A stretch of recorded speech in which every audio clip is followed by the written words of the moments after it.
It's clear that 100% of families in this province want and insist that their children are in school. We firmly agree as a government. We just concluded a framework and agreement with OSSTF, that's the public high school teacher. We signed a deal that protects the in-person learning experience, ensures these children are in school. And, it begs the question fundamentally, if we can get an agreement with one of the largest unions for English public high school teachers, then why can't we get that agreement with English public elementary school teachers?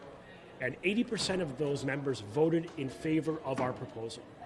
And so I really do hope that we can, that ETFO will move quicker with this government to get this deal done. I know we can. I remain cautiously optimistic.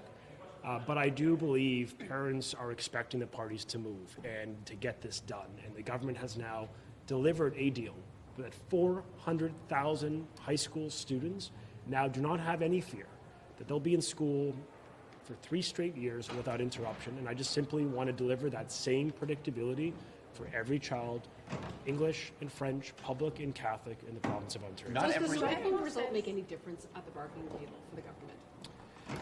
Look, teacher unions have historically done strike votes all the time. Not really. Fundamentally, our priority is getting a deal, and we are focused on that. We've demonstrated a good faith opportunity with all unions. We met with them for over a year, and we just signed an agreement with one of the largest unions in Ontario. So if we can do it there, I know we can do it with ETFO too, where our mission is unchanged. We just want to bring the parties to the table to sign a deal. And I think what you're hearing from me is a hope that they will expedite this process. It's just taking a long time, and it shouldn't. And we've just demonstrated that we can do this. So I hope ETFO will come to the table to agree to a framework that averts a strike, that respects their workers, and most importantly, ensures children are in school for the next 3 years. Not every union wants to go down the binding arbitration. I mean, these guys have been without a contract for more than a year. You'll admit this is their right to do this. As I've noted, it's not surprising to me. It's common. What I can simply make clear is we want to keep kids in school. I hope that the union leadership wants the same. And if they do, they will sign a deal like we just did with OSSTF, get an agreement that provides some stability for children and for the workers too. What's the sticking point? Well, we've offered an opportunity to keep negotiating in good faith.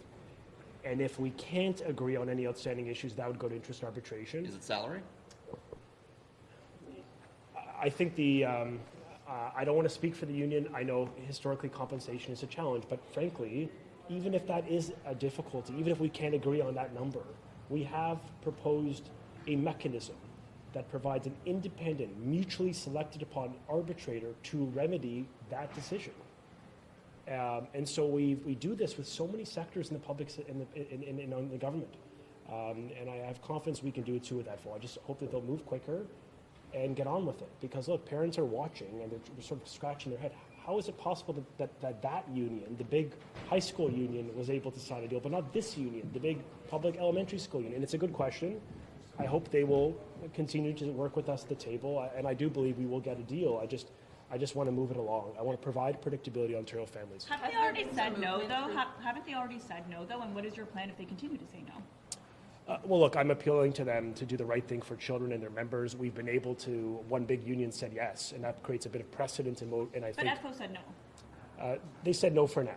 And I think we should make clear that the government's going to stay at the table, stay focused on keeping kids in school and ensuring quality education. And that's why we signed a deal with a large union. We hope we can get another deal with this other large union. And most importantly, I just hope that they will accept a basic premise that children need to be in school for the next 3 years without interruption. It's critical for their mental and physical health and obviously for their economic success. Are you offering a different timeline? We're coming to the end of October. I can't imagine there would be a resolution. Like, would it be the same timeline that you had initially presented or something different? No. This will be the last question. Yeah, there's of course flexibility built in. I mean, we're at a different point in our negotiation than with ETFO, than with OSSTF. So that flexibility is there. We've said that. We've offered them, we've given them every opportunity to work with us to innovate. My mission is very simple. It's to provide a deal that keeps kids in school while coming up with an equitable process to remedy any outstanding issues. And we've done that with one of the largest unions in the province. The last one to sign in the last round was the first to sign this round.